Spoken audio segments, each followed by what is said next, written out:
Hola, ¿qué tal? Muy buenos días. Estamos a punto de iniciar nuestra clase de estructuras socioeconómicas de México. Y bueno, en sesión, hoy estamos, la temática del día de hoy es el mercado, ¿no? La sesión pasada estuvimos hablando sobre la sociedad y sobre fundamentalmente el poder, ¿no?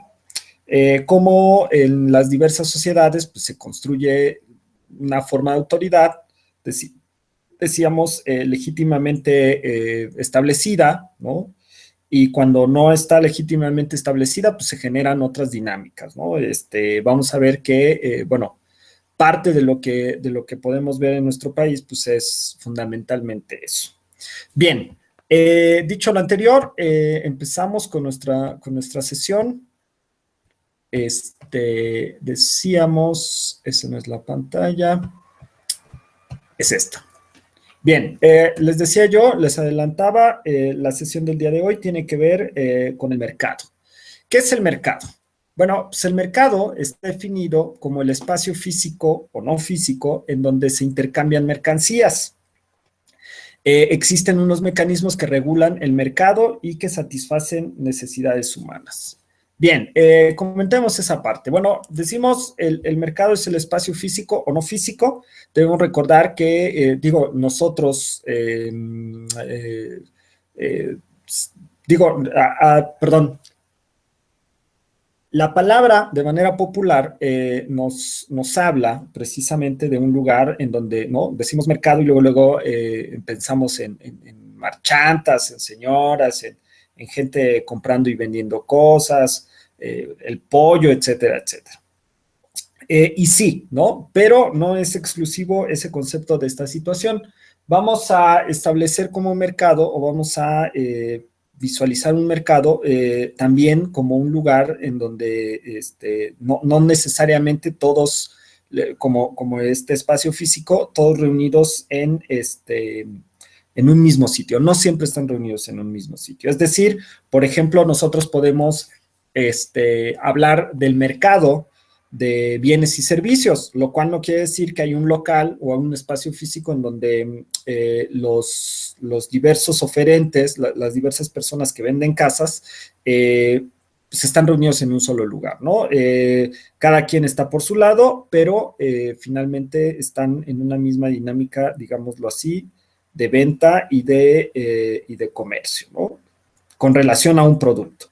Entonces, vamos a ver cómo pues existe, digamos que esta relación, ¿no? En este concepto.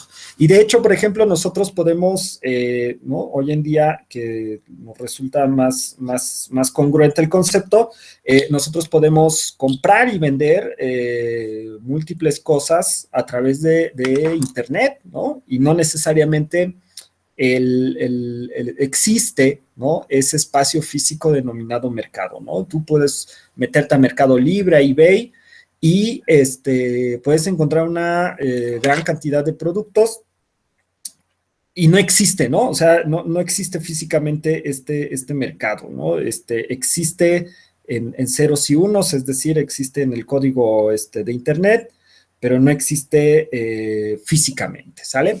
Entonces, y bueno, vamos a ver que los seres humanos tenemos necesidades y que estas necesidades en ocasiones van a ser cubiertas por el mercado. ¿Por qué? Porque, bueno, al final, como hablábamos en el primer tema, en la primera sesión, pues existe una interdependencia de los seres humanos. Es decir, nosotros dependemos del señor de la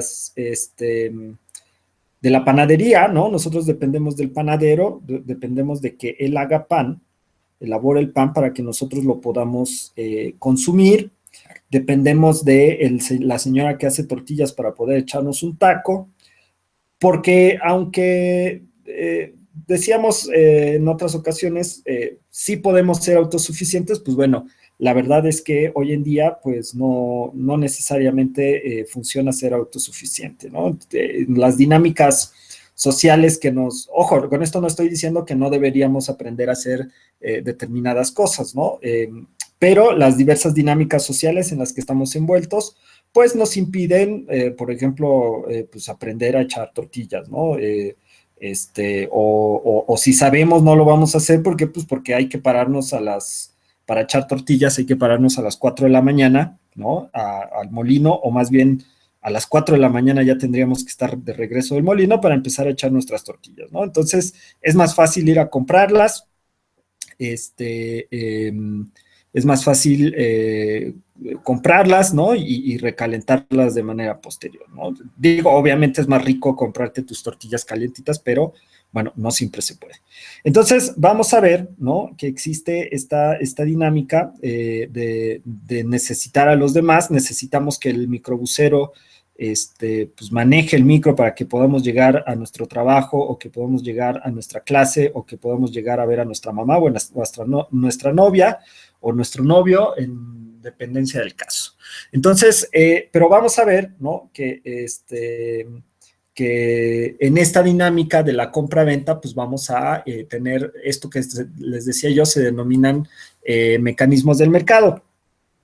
Dice, el primero de estos mecanismos es la demanda, definida como la voluntad de algunos individuos de adquirir algún bien. Si tienes hambre, demandas comida. Si hace frío, demandas abrigo. Entonces, vamos a ver, ¿no? Precisamente que digamos que la demanda está del lado del comprador, ¿no? Digamos que la perspectiva del lado del comprador. ¿Por qué? Porque, bueno, yo necesito, ¿no? Yo necesito, hace frío, viene la temporada de invierno y necesito una chamarra. Manifiesto mi voluntad de comprar una chamarra y bueno, ¿quién me la quiere vender? ¿No? Entonces yo voy a tratar de satisfacer esa necesidad. Ahora, está un poco mal que me adelante, pero bueno, no todas las necesidades que tenemos son reales, ¿no? O sea, no todas las necesidades que tenemos deben o debiesen tener tanta importancia, ¿no? Vamos a ver que los seres humanos tenemos distintos tipos de necesidades y bueno, es parte de esta conceptualización del ser humano. Entonces yo quiero un abrigo porque va a ser frío, yo quiero comida pues, porque tengo hambre y porque tengo la necesidad de alimentarme. El segundo mecanismo es el mecanismo de la oferta, que está definido como la voluntad de algunos individuos de vender algún bien. Y son productos, son los productores y los comerciantes, es decir, pues estas personas que hacen de su labor cotidiana pues, la venta y la compra de productos, ¿no? Entonces, les decía yo, sumado a que yo tengo necesidad de algún producto, alguien en algún lugar tiene una necesidad de venderme un producto. Venderme un producto, pues porque necesita obtener ganancias, porque necesita realizar una venta, etcétera, etcétera. Entonces, vamos a ver, decíamos, recapitulando, los dos mecanismos del mercado son los que regulan pues, la cuestión de las necesidades. En el comportamiento económico nos dice, podremos observar la convivencia de estos dos mecanismos, es decir, pues estos mecanismos no existen de manera aislada, sino que pues conviven, ¿no? Conviven. Vamos a ver que nos dice, bueno, cuando estamos hablando de curva de oferta y curva de demanda, pues estamos hablando de esto, ¿no? Cómo existe una relación entre estas dos dinámicas. Y vamos a explicarlas. Bueno, vean que la demanda, pues es una curva en azul, ¿no? Y que la oferta es una curva en rojo. Ahora, vamos a ver que tienen sentidos, direcciones diferentes y vamos a continuación a ver por qué es que estas tienen sentidos diferentes o orientaciones distintas, pero que conviven, ¿no? Entonces, en la curva de la demanda, dice el comprador, consumirá una menor cantidad si el precio es elevado. Es decir, ¿no? Pensemos en la lógica, si una mercancía tiene un precio muy elevado, pues la capacidad, ¿no? Mi capacidad para comprar esa mercancía, pues va a ser reducida. Entonces, me voy a llevar una menor cantidad de mercancías. ¿Por qué? Pues porque el precio es elevado. No siempre tengo el ingreso, no todos tienen el ingreso para consumir mucho o constante. Dice, en la curva de oferta, el vendedor trata de vender a un mayor precio. En este caso, por ejemplo, pues sí estamos hablando de una cuestión de, pues de cierta forma de psicología, ¿no? Porque, pues, sí, más bien de lógica, ¿no? Yo como vendedor, si, por ejemplo, el limón, que alguna vez nos tocó observar ese fenómeno, si el limón está a un precio muy caro, bueno, pues yo no me voy a llevar, no, voy a procurar no comprar. Claro, eso es desde la perspectiva del comprador, ¿no? Si yo soy el vendedor, si el limón está caro, pues voy a tratar de vender la mayor cantidad de limones posibles. ¿Por qué? Pues porque entre más caro esté, mayor será la ganancia que me ofrezca este producto, ¿no? Y por supuesto, mayor será el, pues sí, la ganancia, la utilidad que yo obtenga de esta venta. Ahora,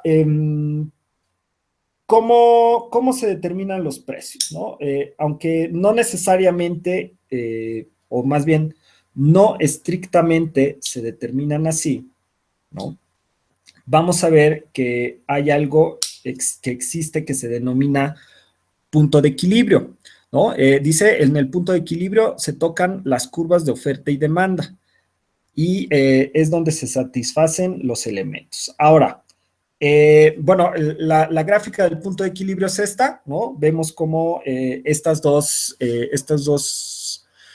variables del mercado, ¿no? Estos dos factores del mercado, pues conviven, les decía yo hace rato, conviven de manera sustancial, pero que al combinarse generan algo que se llama punto de equilibrio. Ahora,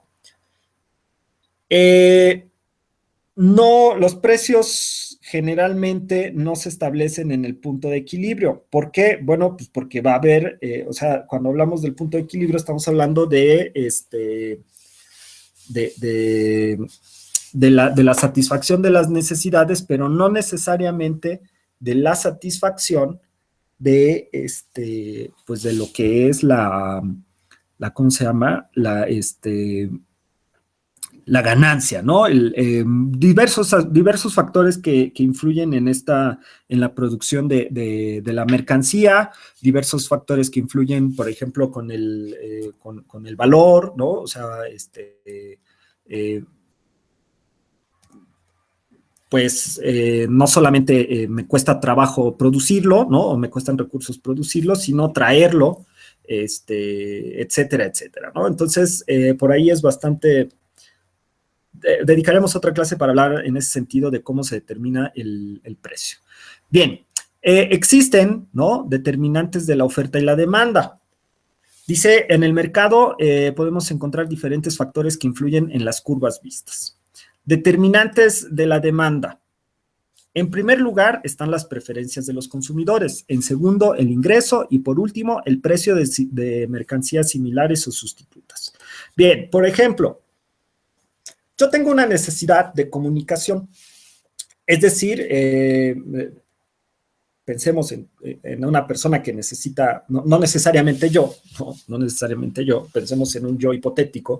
Soy una persona que necesita estar disponible todo el tiempo. Y necesito que se puedan comunicar conmigo, ¿no? Que me digan cosas. Entonces yo tengo una necesidad de tener un teléfono celular. Ahora, ¿no? Podría yo comprarme un cacahuate, ¿no? Uno de estos que venden en el Oxxo de 350 pesos. Bueno, no sé si todavía existan, de 350 pesos, 200 pesos. Creo que ya están en 400. Pero bueno, no pasan de eso. Yo podría comprármelo uno. Ah, pero bueno, ¿no? Pues no lo quiero así, ¿no? Yo quiero un celular que tenga, reproduzca MP3, que navegue por internet, que tenga redes sociales, que tenga, ¿cómo se llama? Cámara frontal, si no, ¿cómo me voy a sacar una selfie? ¿No? Entonces, ahí estamos hablando de las preferencias de los consumidores. Claro, nosotros cuando lleguemos a la tienda, al local donde venden celulares, pues nos van a mostrar eh, la gama de celulares que existen, ¿no? Nos van a enseñar todos los celulares que existen. Y entonces nos vamos a dar cuenta que ahí va el segundo factor. Ah, bueno, pues un celular con las características que tú me pides, ¿no? Vamos a encontrar celulares desde 10,000 pesos, ¿no? 15,000 pesos, que es creo que lo que cuesta el iPhone, el último que salió. Y entonces ya, bueno, mi necesidad mi preferencia, más bien, pues ya también está supeditada a la cantidad de dinero que estoy dispuesto a gastar, ¿no? Mi ingreso. No puedo tener un ingreso, por ejemplo, de 5,000 pesos mensuales y quererme comprar un celular de 15,000, ¿no? Porque si no, pues voy a terminar con un celular, pero sin dinero para hacer una llamada, ¿no? Lo cual es muy chistoso que muchos personajes que yo conozco tienen celulares de 5,000, 6,000 pesos, pero cuando les dices, oye, préstame un mensaje, una llamada, uy, no tengo crédito. O no tienen o no me lo quieren prestar, una de las dos. Pero bueno, en ese sentido, pues no podemos, ¿no? Debemos ser realistas con relación a lo que podemos y lo que no podemos hacer. ¿Por qué? Pues porque no tiene caso. La inversión tiene que ir con relación a qué tanto qué tanta utilidad le vamos a sacar a la herramienta. Repito, todos estos, no estoy diciendo que no se compren celulares caros, pero tiene que ver con con una cuestión de utilidad. Es decir, verdaderamente voy a utilizar esa computadora de 15,000 pesos, de 20,000 pesos. Verdaderamente necesito un celular con tantas funciones.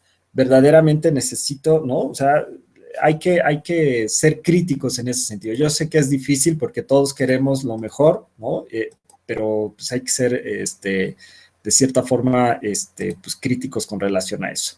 Y por ejemplo, ¿no? En el mismo ejemplo de los celulares, pues nosotros podemos ver mercancías sustitutas. Bueno, pues no me voy a comprar un Motorola o un iPhone o lo que sea, me voy a comprar un marca Electra, que tiene las mismas funciones, no es de una marca prestigiada, es una marca eléctrica, es una Electra, perdón, es una marca similar, pero pues bueno, para el caso puede cumplir las mismas funciones que el otro celular. Claro, hay diferencias, ¿no? De eso estamos conscientes también. Por el lado de la oferta, también hay tres determinantes. La primera determinante son los factores del costo de producción, el segundo es la tecnología y el tercero es el marco jurídico. Bien, en ese sentido, bueno, costos de factores de producción. ¿Qué son los factores de producción? Pues todo aquello que nos ayuda a producir.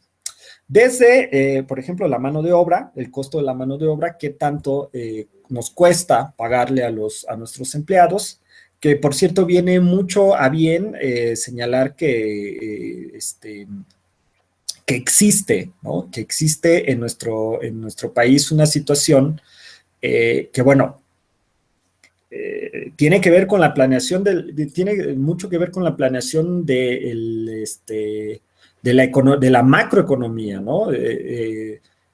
México, por ejemplo, le ha apostado mucho a la inversión extranjera.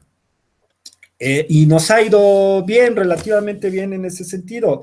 El problema es que no tenemos una situación ahí bastante compleja con relación a las cuestiones políticas que se están dando, por ejemplo, en los Estados Unidos. Es decir, ni siquiera obedece a una situación económica, ¿no? No es una cuestión de números, es una cuestión político-ideológica en la que el presidente electo de los Estados Unidos, Donald Trump, pues bueno, impulsa una ley que va a gravar, ¿no? Les va a poner más impuestos a las empresas que produzcan fuera de los Estados Unidos. ¿Por qué una empresa como Ford había planteado una inversión en San Luis Potosí, ¿no? ¿Por qué?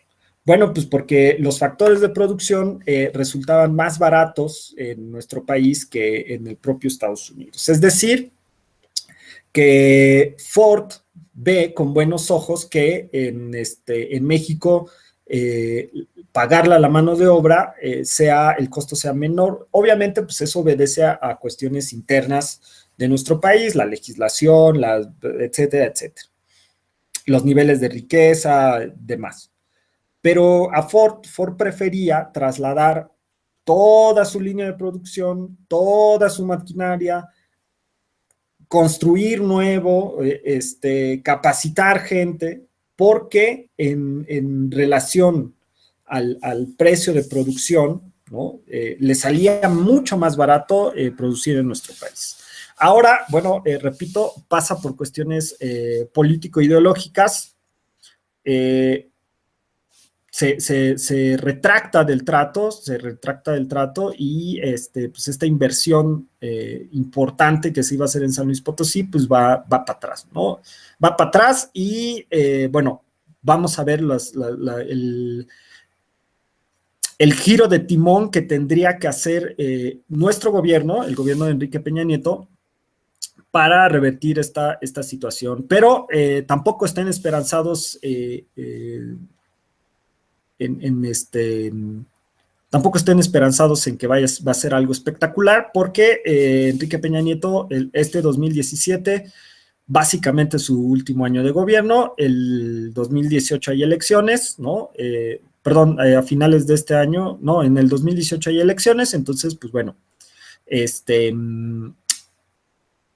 ya no va a hacer nada. Este señor lo único que va a hacer es enterrarse más a él y a su partido. Bueno, esperemos que no regrese que no continúe el PRI en Los Pinos, pero bueno, eso dependerá de la capacidad crítica que tengamos cada uno de nosotros, sobre todo aquellos que tienen la capacidad de votar, la facultad de votar, y que no se olviden del gasolinazo.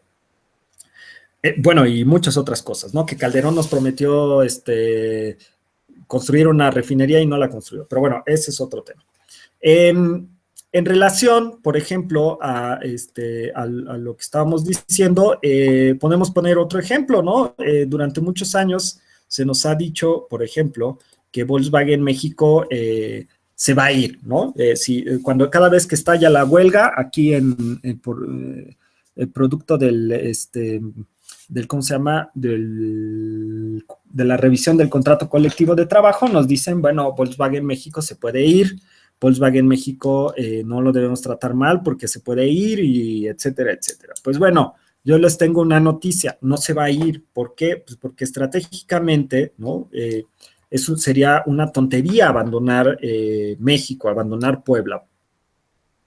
En primer lugar, bueno, la inversión que tienen en Puebla es una inversión bastante importante en cuestión de infraestructura. Aquí en Puebla, en segundo lugar, la mano de obra calificada, ¿no? Especializada que se tiene en Puebla, cuesta mucho trabajo producirla. Por alguna razón, parece ser, los mexicanos y, bueno, los poblanos, con esto no estoy diciendo que es materia exclusiva de Puebla, sino que el único caso que conozco es el poblano, somos como muy receptivos a las instrucciones. Es decir, tenemos la capacidad de ponernos a la altura de obreros como Alemania, ¿no? Entonces,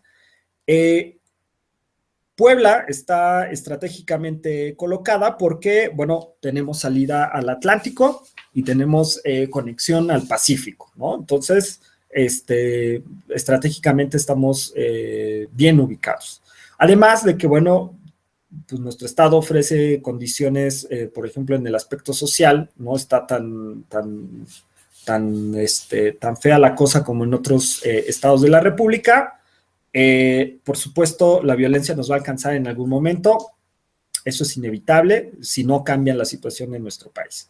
Pero bueno, entonces nunca se va a ir por esas razones, ¿no? El costo, en lugar de pagarle a un obrero alemán, europeo, pues mejor le pagan a un obrero mexicano que hace el mismo trabajo y con la misma calidad, ¿no? Entonces, aunque bueno, ¿no? Para autos que vende en el mercado exigente de los Estados Unidos, para autos que vende en el mercado europeo, para autos que se venden en México, bueno, pues hay autos que se producen en India, ¿no? Que le están apostando, por ejemplo, por autos baratos.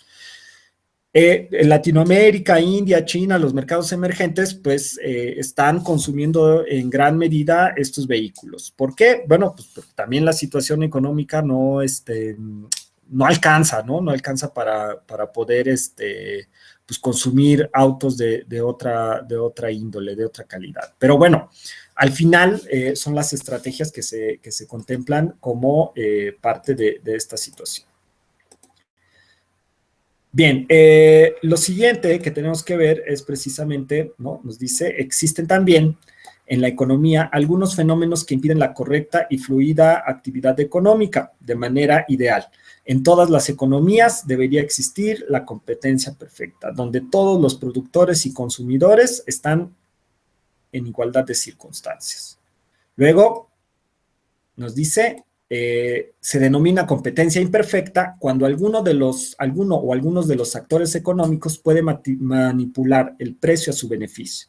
Se presenta de las siguientes formas. Monopolio, cuando un solo vendedor o productor establece los precios a su beneficio. Oligopolio se presenta cuando pocas empresas o vendedores ofrecen la mercancía o el servicio. Bien, le decíamos hace rato, de manera ideal, ¿no? En la economía todos deberíamos tener igualdad de circunstancias, es decir, todos los compradores deberíamos tener las mismas posibilidades de consumir, todos los vendedores deberían tener la misma posibilidad de vender. Pero ahora, no es así la realidad, ¿no? Por eso se llama competencia perfecta. Lo que vemos es una competencia imperfecta. Entonces, bueno, por ejemplo, el monopolio, que digámoslo es el singular, ¿no? Es una sola empresa que tiene los derechos de todo esto. Por ejemplo, hasta hace algunos días, Pemex era la única empresa que podía importar gasolinas, ¿no? Importamos gasolinas porque no las producimos. Les decía yo hace rato, bueno, ¿por qué se causa tanto revuelo en esta situación? Bueno, pues porque la corrupción y los gastos superfluos del gobierno federal, desde siempre, ¿no? Desde siempre, ha provocado un déficit presupuestario, ¿no? Y que, bueno, lo que es cierto, ¿no? Lo que nos está diciendo el gobierno federal, que no es una mentira, es que el precio de la gasolina se había mantenido de manera artificial, es decir, que efectivamente como Pemex era el único que importaba la gasolina, es decir, que se la compraba a Estados Unidos para traerla, pues se podía vender a cierto precio con un subsidio federal, un precio controlado, ¿no? Lo que vamos a ver es precisamente que, pues no pasa así. Se libera el precio de la gasolina, se libera la capacidad de importación y se empieza a subir la gasolina, ¿no? Lo cual, por supuesto, pues tiene que ver con una cuestión de que no producimos nosotros la gasolina. Producimos el petróleo, pero no producimos la gasolina. Entonces, el presidente de la República lanzaba una pregunta con relación a ¿y qué haríamos nosotros? ¿No? Pues bueno, hay muchas cosas que podríamos hacer, entre estas cosas, pues construir una refinería para que no tengamos o varias, ¿no? Para que tengamos que pagar menos por la gasolina, porque no podemos competir en esa forma, ¿no? Entonces, vamos a ver que bueno, cuando uno solo controla el mercado o el precio, se llama monopolio. Cuando dos se llama oligopolio. En otro ejemplo, ¿no? La televisión abierta. La televisión abierta está dominada por dos grandes empresas, Televisa y TV Azteca. Y bueno, ¿no? Respeto mucho a aquellos que tienen el valor de ver estos dos canales. La verdad es que se están quedando, ¿no? Estas dos televisoras se están quedando atrás en la cuestión de la producción de contenidos. Quienes tengan la oportunidad de, la oportunidad de tener Blim o tener Netflix o tener Claro Video, una de estas empresas de pago por evento, ¿no? Pues se darán cuenta que la televisión en otros lugares está avanzando de manera vertiginosa. Se están haciendo producciones en otro sentido. Nosotros seguimos en las telenovelas, ¿no? Seguimos en programas que no proponen nada nuevo, ¿no? No proponen nada nuevo porque no se permite, ¿no? ¿Y por qué no se permite? Bueno, pues porque cuando el mercado se discute entre dos, ¿no? Cuando la audiencia se discute entre dos, pues nos va a tocar de 50-50. No hay pierde, ¿no? No hay pierde. Entonces, eso, finalmente, los oligopolios o los monopolios no nos benefician en nada. ¿Por qué? Porque, por ejemplo, siguiendo con el ejemplo de los contenidos en televisión, no existe un aliciente, algo que anime a la producción de contenidos diferentes, distintos, innovadores, frescos y demás, ¿no? Seguimos en la televisión mexicana viendo Mariala del Barrio, ¿no? 1, 2, 3, 4, 5, 6 con diferente nombre. Seguimos viendo, y eso lo seguimos viendo real, seguimos viendo El Chavo del Ocho. Perdónenme, pero no tengo nada en contra de nadie, pero es decir, ese programa tiene aproximadamente 40, 30 años, ¿no?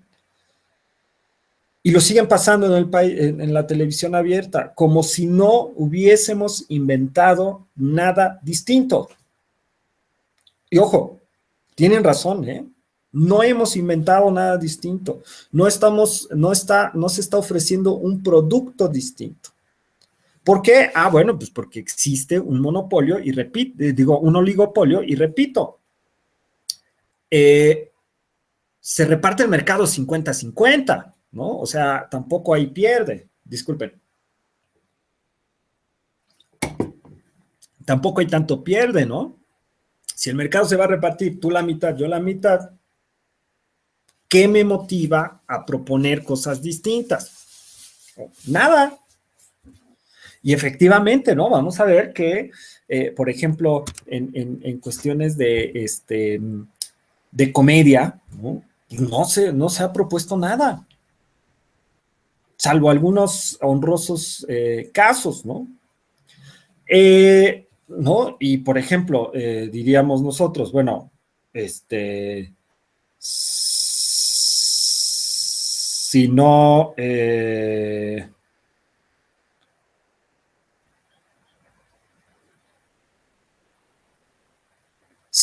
vemos La Rosa de Guadalupe, ¿no? En la televisión, pues le cambiamos a cada quien su santo, ¿no?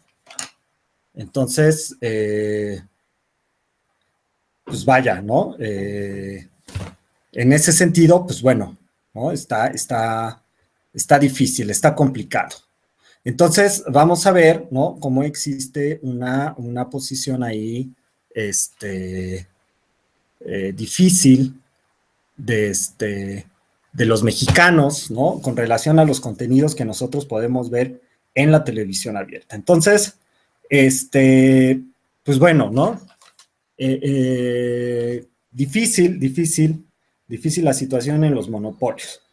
Vamos a ver, ¿no? Que, pues que bueno, tenemos una posición ahí bastante complicada y tenemos cuestión difícil. Bien, ahora, tenemos algo que también se llama tasa de interés, ¿no? Con relación a las conceptualizaciones de los mercados. ¿Qué es la tasa de interés? Pues la tasa de interés, dice, va a ser una, vamos a tomar en cuenta que la mercancía, ¿no? Perdón, el dinero puede ser tomado como una mercancía, ¿no? Y como todas las mercancías puede tener un costo. Ese costo, pues, es la tasa de interés, ¿no? El ejemplo más claro, donde podemos ver la tasa de interés, pues, es en las tarjetas de crédito. Las diversas empresas bancarias que nos ofrecen tarjetas de crédito, pues, pues van a tener, ¿no? Esta situación de ¿cómo se llama? De prestarnos, ¿no? Y el crédito, recordemos, el crédito es creer, ¿no? Nos dice, es creer, las empresas bancarias creen en nosotros, es decir, van a prestarnos dinero, pero, pues, diríamos, no es de cuates, ¿no? Ese dinero va a tener un precio, ese crédito va a tener un precio, y ese precio, pues, obviamente, tiene que ser un precio en el cual pues nosotros tenemos que pagar, ¿no? Y entonces, otro ejemplo, por ejemplo, es en las tiendas departamentales, en las que, pues, podemos ver un precio, ¿no? Siempre, por ejemplo, en el Coppel vas a ver la publicidad de ¿cómo se llama? De la publicidad, un precio a crédito y un precio a contado. El precio que pagamos por las cosas a contado, pues, es la tasa de interés, ¿no? Entonces, hay que tener cuidado en ese sentido. Bien, entonces, vamos a ver, ¿no? Cómo, pues, bueno, se denomina o se maneja en ese sentido. Bien, el comercio exterior, ¿no? Vamos a ver que el comercio exterior tenemos distintos conceptos que hay que revisar, y que, bueno, ¿no? El comercio exterior, decíamos, representa el intercambio de un país y otro en términos de bienes y servicios. Para analizar este tema debemos tomar en cuenta los siguientes conceptos. El primero, pues, es exportación, ¿no? ¿Qué es el envío de bienes o servicios hacia el extranjero? La importación significa traer mercancías del extranjero para nuestro país. La balanza comercial es la cuenta con la que se registran las importaciones de un país en un tiempo determinado. Y, pues, bueno, ¿no? Por el momento, compañeros, compañeras, ahí vamos a dejar nuestra clase y nos estamos viendo en la próxima sesión. Muchas gracias y hasta pronto.